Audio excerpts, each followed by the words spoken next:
والوزن یومئذ الحق، اور اس روز وزن بھی برحق ہوگا۔ پھر جس شخص کا پلہ بھاری ہوگا بس ایسے لوگ کامیاب ہوں گے، اور جس شخص کا پلہ ہلکا ہوگا بس یہ وہ لوگ ہوں گے جنہوں نے اپنا نقصان کر لیا بس سبب اس کے کہ ہماری آیتوں کے ساتھ ظلم کرتے تھے۔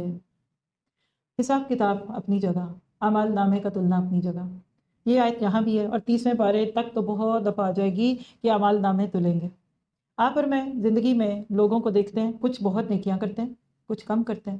ہمارے ذہن میں کیا آتا ہے کہ جو بہت نیکیاں کر رہے ہیں ان کے اعمال نامے بس نہیں ہوں گے، اور جو کم کر رہے ہیں ان کے کم ہوں گے۔ کچھ نیکیاں کر رہے ہوتے ہیں، کچھ بدیاں کر رہے ہوتے ہیں۔ عام بحث تو یہی ہے نا، کچھ خیر کی دعوت دے رہے ہوتے ہیں، کچھ خیر سے روک رہے ہوتے ہیں۔ تو ہمارا مشاہدہ کیا ہے کہ خیر والوں کے وزن زیادہ ہوں گے اور شر والوں کے کم ہوں گے، لیکن عام طور پہ تو یہ بات ٹھیک ہے، لیکن بالخصوص یہ بات ٹھیک نہیں ہے۔ قیامت کے دن نہ صرف یہ کہ اعمال ناموں میں ہماری نیکیاں دیکھی جائیں گی، بلکہ نمبر ایک ہماری شاکلہ، ہمارا پرسنالٹی مول کیا تھا، یعنی ہم کس پرسنالٹی سے بلونگ کرتے تھے۔ اور آپ پتہ کہ 70 کے قریب مختلف قسم کی پرسنالٹیز ہیں۔ الحمدللہ ہم نے کریکٹر بلڈنگ میں کئی قسمیں پڑھی ہیں۔ آپ کو اپنی پرسنالٹی کو خود پڑھنا چاہیے تاکہ آپ اپنے سے فائدہ لیں۔ اپنے بچوں کی پرسنالٹی پڑھیں تاکہ پیرنٹ کڈ کا بیچ کی جو ٹینگلز ڈاٹس ہیں وہ ختم ہوں، اور اسی طرح شوہر بیوی کے کتنے مسئلے ختم ہو جائیں اگر دونوں ایک دوسرے کی پرسنالٹی کو پڑھ لیں۔ کچھ لوگوں کے لیے فطرتاً نیکی آسان ہوتی ہے، سلیم الطبع ہوتے ہیں، جیسے اللہ کے نبی تھے۔ کچھ کی طبیعت میں کچھ شر زیادہ ہوتا ہے، دونوں ایک ہی نیکی کر رہے ہیں، اجر دوسرے کا زیادہ ہوگا۔ کچھ کو حالات ٹیلر میڈ ملتے ہیں، گھر والے بھی موافق، سب کچھ اچھا۔ کچھ کو کانفلکٹس میں سے نکلنا پڑتا ہے، کچھ کے شوہر ان کو چھوڑ کے آتے ہیں، کچھ کے شوہر ان کو روکتے ہیں نیکیوں کے لیے۔ فرق ہو۔ پھر اخلاص، کیا چھوڑا اس کے لیے؟ مثال دیتی ہوں، 5 تولے کا سیٹ ہے، پیسوں کی ضرورت پڑی، آپ کہتے ہیں جا کے بیچتے ہیں، 5 تولے کے پیسے لے آتے ہیں۔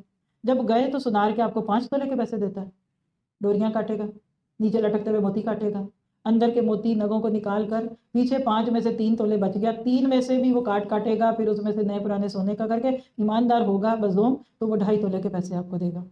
میں اور آپ بہت ڈرے ہیں۔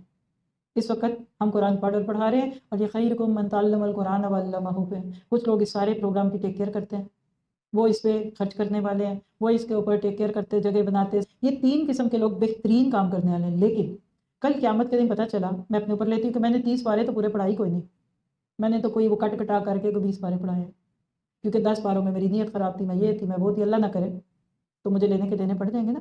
کئی دفعہ بندہ حساب مانگ رہا ہوتا ہے، میرا حساب کرو، میرا حساب کرو، دل میں ہوتا ہے دیکھنا 5 لاکھ آئے گا، وہ جب حساب جمع کیا نا تو وہ کراس چیکنگ جب ہوئی تو آپ نے تو 6 لاکھ پہلے سے خرچ کر لیا، 1 لاکھ دیجیے۔ قیامت کے دن یہ سب ہوگا۔ کوئی اپنی نیکی پہ فخر نہ کرے، کسی گناہ گار کو حقیر نہ جانے۔